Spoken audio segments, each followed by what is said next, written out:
सोचो तुम अपना फेवरेट गाना सुन रहे हो, वो गाना जो तुम्हारे दिल को छू जाता है, तुम्हारे मूड को बदल देता है और तुम्हें एक अलग ही दुनिया में ले जाता है।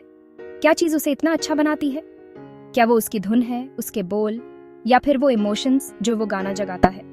वो है म्यूजिकल नोट्स का रिपीटिंग पैटर्न, वो रिदम जो तुम्हारे दिल की धड़कन के साथ तालमेल बिठाता है, वो हार्मनी जो मेलोडी में होती है, जो अलग अलग इंस्ट्रूमेंट्स को एक साथ लाकर एक सुंदर सिम्फनी बनाती है।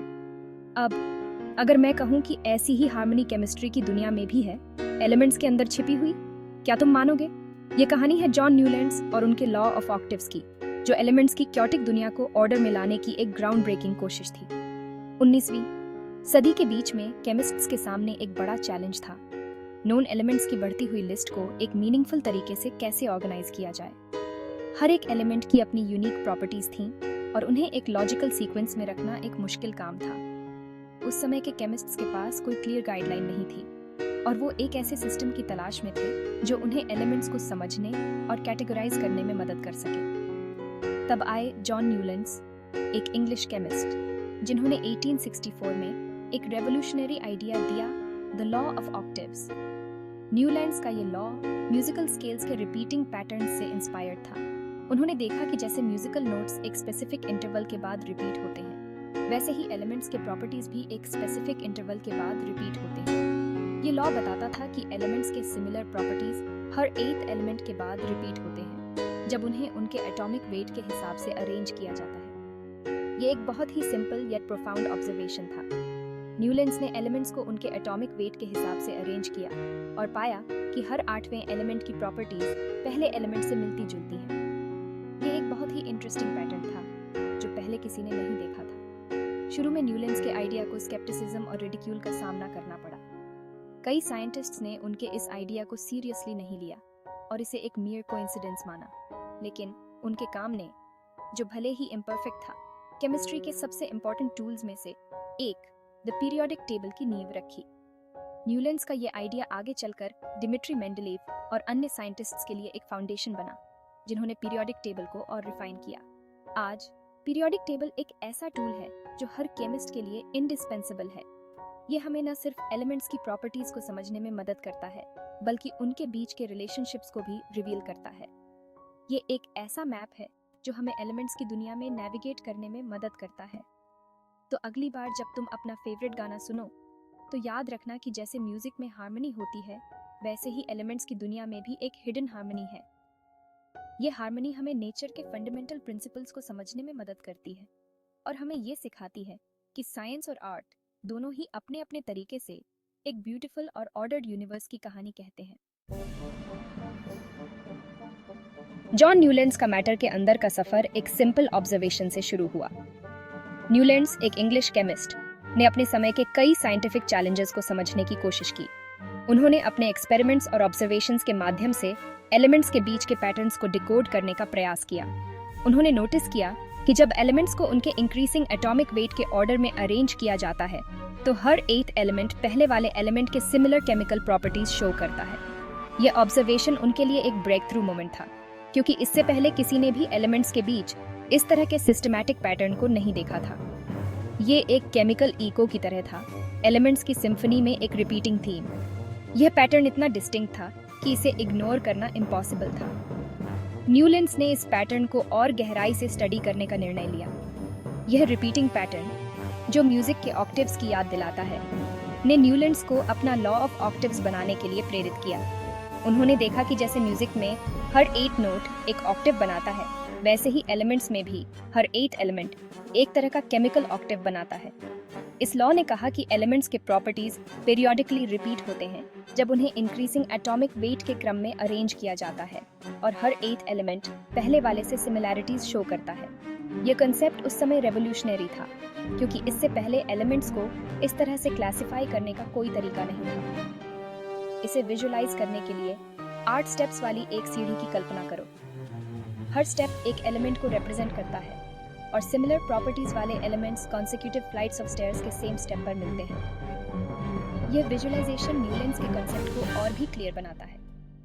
हर स्टेप एक एलिमेंट को रिप्रेजेंट करता है और सिमिलर प्रॉपर्टीज वाले elements consecutive flights of stairs के सेम स्टेप पर मिलते हैं। यह पैटर्न इतना प्रिसाइज था कि इसे इग्नोर करना इम्पॉसिबल था।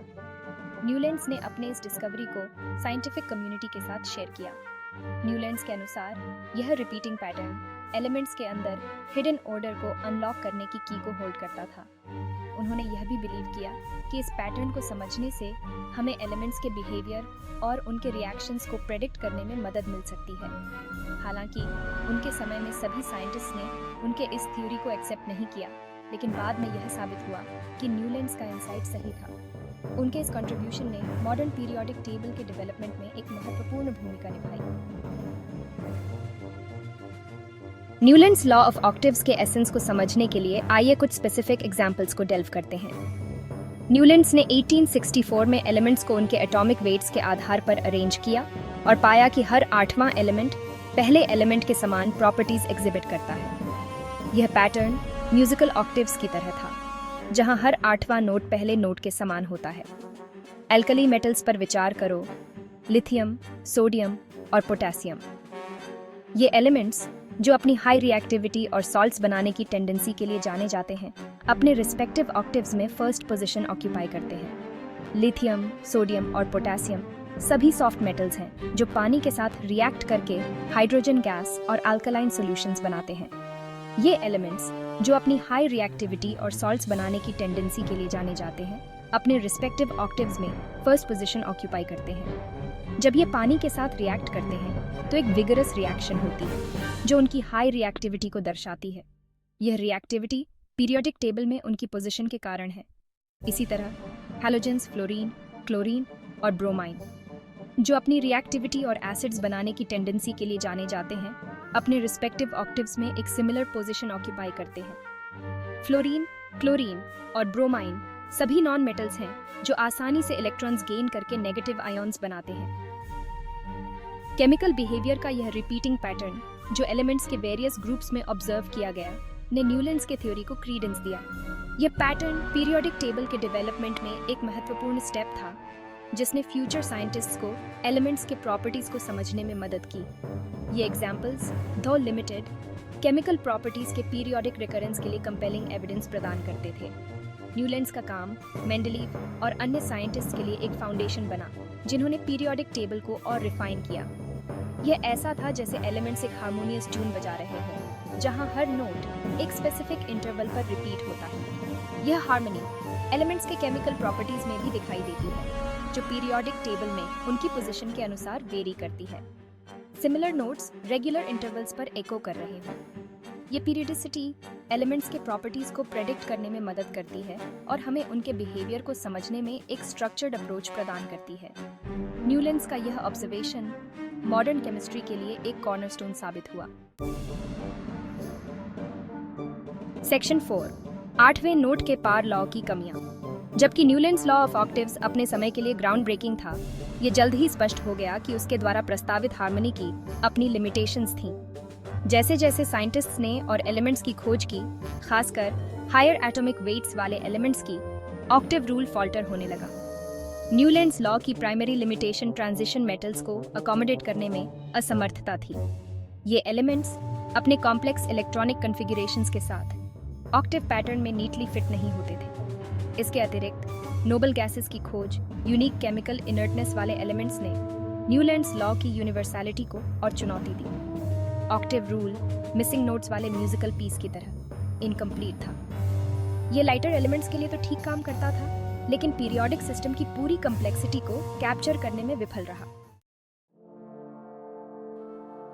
सेक्शन 5, अपूर्णता का महत्व, न्यूलैंड्स की विरासत। अपनी लिमिटेशंस के बावजूद न्यूलैंड्स लॉ ऑफ ऑक्टेव्स ने पीरियोडिक टेबल के डेवलपमेंट में एक पिवटल रोल निभाया।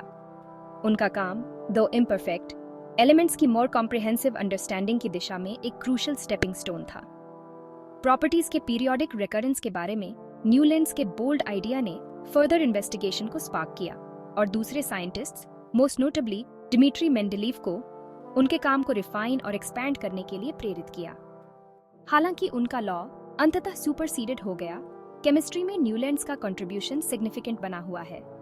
वह एलिमेंट्स की इनहेरेंट पीरियडिसिटी को पहचानने वाले पहले लोगों में से थे, जिन्होंने साइंस के सबसे फंडामेंटल टूल्स में से एक के डेवलपमेंट के लिए पाथ पेव्ड किया। उनकी कहानी हमें याद दिलाती है कि इम्परफेक्ट थ्योरीज भी ग्राउंड ब्रेकिंग डिस्कवरीज का लीड कर सकती हैं।